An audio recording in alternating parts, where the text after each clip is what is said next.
نحمده ونصلي على رسوله الكريم أما بعد أعوذ بالله من الشيطان الرجيم بسم الله الرحمن الرحيم زين للناس حب الشهوات من النساء والبنين والقناطير المقنطرة من الذهب والفضة والخيل المسومة والأنعام والحرث ذلك متاع الحياة الدنيا واللہ عندہ حسن المآب۔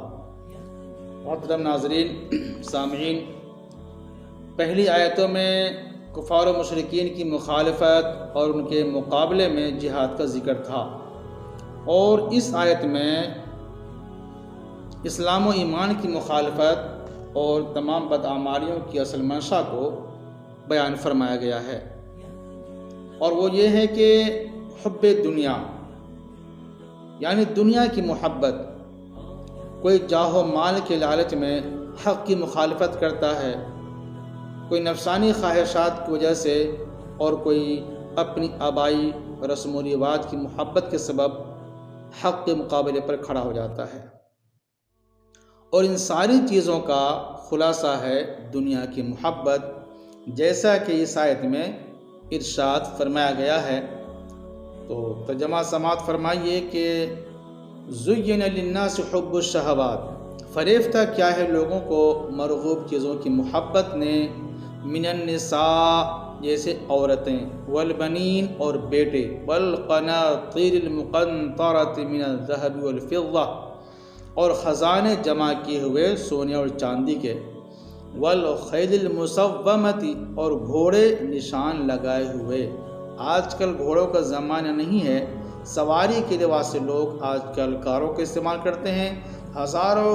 ماڈل کے کار اور گاڑیاں آج کل سواری کے لیے منقش شکلوں میں مل جاتی ہیں۔ تو اسی کی بیان کیا گیا ہے کہ لوگ فریفتہ ہوتا ہے، گھوڑے نشان لگائے ہوئے ہوں یا سونے چاندی کے ڈھیر ہوں، یا پھر عورتیں ہوں یا پھر بیٹے ہوں، اور ایسے ہی والانعام والحرث اور مویشی اور کھیتی، یہ بھی انسانوں کی مرغوبات میں شامل ہیں۔ لیکن فرمایا کہ یہ سب چیزیں ٹھیک ہیں، لیکن ذالک متاع الحیات الدنیا، یہ فائدہ اٹھانا ہے دنیا کی زندگی میں، صرف کام چلانے کے لیے ہے، اور اچھا ٹھکانہ تو اللہ ہی کے پاس ہے۔ واللہ عندہ حسن المآب، اور اللہ کے پاس ہے اچھا ٹھکانہ۔ سامعین کرام، دنیا کی محبت اگرچہ فطری ہے، مگر اس میں غلو اور انتہائی درجے کا انہماک مہلک اور تباہ کن ہے۔ حدیث میں ارشاد ہے، حب الدنیا رأس کل خطیئۃ، یعنی دنیا کی محبت ہر برائی کا سرچشمہ ہے۔ اس آیت میں دنیا کی چند اہم مرغوب چیزوں کا نام لے کر بتلایا گیا ہے کہ لوگوں کی نظروں میں ان کی محبت خوشنما بنا دی گئی ہے، اس لیے بہت سے لوگ اس کی ظاہری رونق پر فریفتہ ہو کر آخرت کو بھلا بیٹھتے ہیں۔ جن چیزوں کا نام اس آیت میں لیا گیا ہے وہ عام طور پر انسانوں کی رغبت و محبت کا مرکز ہیں، جن میں سے سب سے پہلے عورت کو اور اس کے بعد اولاد کو بیان کیا گیا ہے، کیونکہ دنیا میں انسان جتنی چیزوں کے حاصل کرنے کی فکر میں لگا رہتا ہے، ان سب کا اصلی سبب عورت یا اولاد کی ضرورت ہوتی ہے۔ اس کے بعد سونے چاندی اور مویشی یعنی جانور اور کھیتی کا ذکر ہے، کہ یہ دوسرے نمبر پر انسانوں کی رغبت و محبت کا مرکز ہوتے ہیں۔ خلاصہ کلام یہ کہ اللہ تعالیٰ نے ان چیزوں کی محبت طبعی طور پر انسانوں کے دلوں میں ڈال دی ہے، جس میں ہزاروں حکمتیں ہیں۔ ان میں سے ایک یہ ہے کہ اگر انسان طبعی طور پر ان چیزوں کی طرف مائل نہ ہوتا تو دنیا کا نظام درہم برہم ہو جاتا۔ کسی کو کیا غرض تھی کہ کھیتی کرنے کی مشقت اٹھاتا، یا مزدوری کی محنت برداشت کرتا، یا تجارت میں اپنا روپیہ پیسہ صرف کرتا۔ تو معلوم یہ ہوا کہ دنیا کی آباد کاری اور بقا اس میں پوشیدہ تھی کہ لوگوں کی طبیعتوں میں ان چیزوں کی محبت پیدا کر دی جائے جس سے وہ خود بخود ان چیزوں کے مہیا کرنے کے فکر میں پڑ جائیں۔ دیکھیے، صبح اٹھ کر مزدور اس فکر میں گھر سے نکلتا ہے کہ کچھ پیسے کمائے، مالدار اس فکر میں گھر سے نکلتا ہے کہ پیسے خرچ کر کے مزدور لائے جس سے اپنا کام نکالے،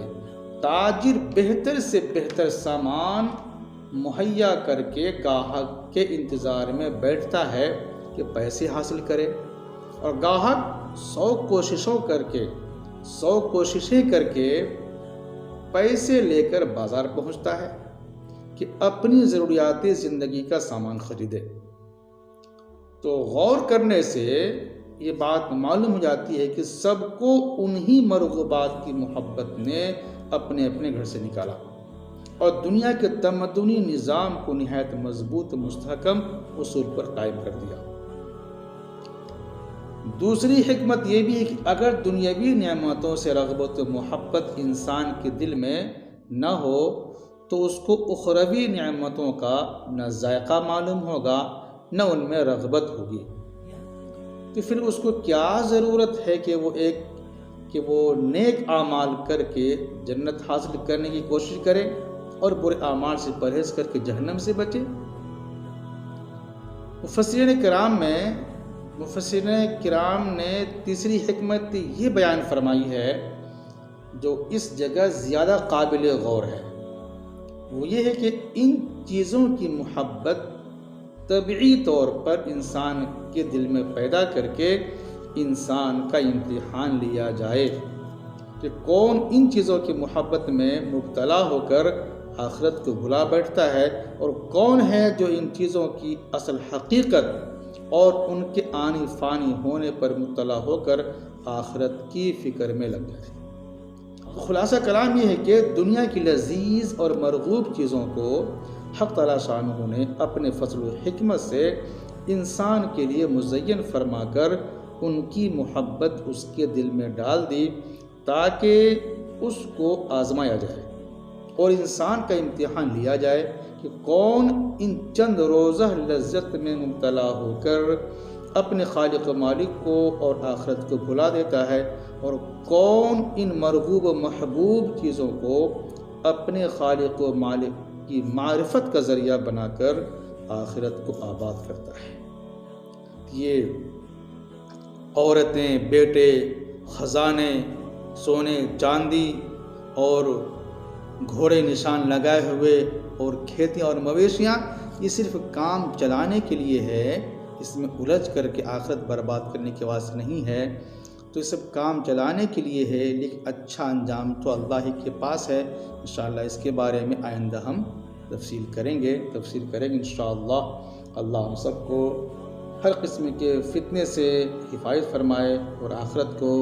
آباد کرنے کی توفیق عطا فرمائے۔ وما توفیقی الا باللہ علیہ توکلت و الیہ انیب۔